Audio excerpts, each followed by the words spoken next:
बहुत समय पहले एक छोटे से गांव के किनारे एक पुरानी हवेली थी। गांव के लोग कहते थे कि उस हवेली में भूत रहते हैं। शाम ढलते ही हवेली से अजीब आवाजें आती थी। दरवाजों का चरमराना, खिड़कियों का अपने आप बंद होना और कभी कभी डरावनी हंसी सुनाई देना। गांव के बच्चे अक्सर हवेली की बातें करते, लेकिन पास जाने की हिम्मत किसी की नहीं होती थी। एक साहसी योजना। 4 दोस्त थे, राहुल, पायल, समीर और अनु। वे सब स्कूल में पढ़ते थे और बहुत जिज्ञासु थे। एक दिन उन्होंने तय किया कि आज सच का पता लगाया जाएगा। राहुल बोला, हमेशा भूत भूत कहते हैं, पर शायद ये सब झूठ हो। चलो आज रात हवेली चलते हैं। सब डर गए, लेकिन रोमांचक सफर का मजा लेने के लिए मान गए। हवेली का पहला कदम। रात को टॉर्च और खाने पीने का सामान लेकर चारों दोस्त हवेली पहुँचे। हवेली का दरवाजा धड़ाम से अपने आप खुला। सबका दिल जोर से धड़कने लगा। अंदर खूब अंधेरा था, पुराने जाले, टूटी हुई कुर्सियां और सीलन भरी बदबू। अचानक ऊपर से टप टप पानी गिरने लगा। पायल ने धीरे से कहा, कहीं सच में यहाँ भूत तो नहीं? रहस्यमयी आवाज। जैसे ही वे आगे बढ़े, अचानक सीढ़ियों से भारी कदमों की आवाज आई। धड़ धड़ धड़।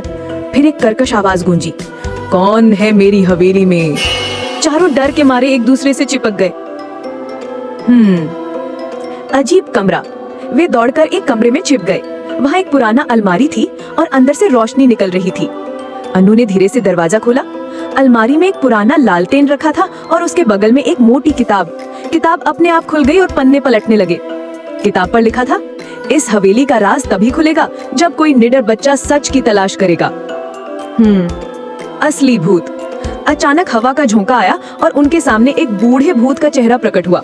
लंबी सफेद दाढ़ी, फटे कपड़े और चमकती लाल आंखें। वह बोला, डरो मत बच्चों, मैं कोई बुरा भूत नहीं हूँ। मैं इस हवेली का रक्षक हूँ। बहुत साल पहले यहाँ खजाना छुपाया गया था।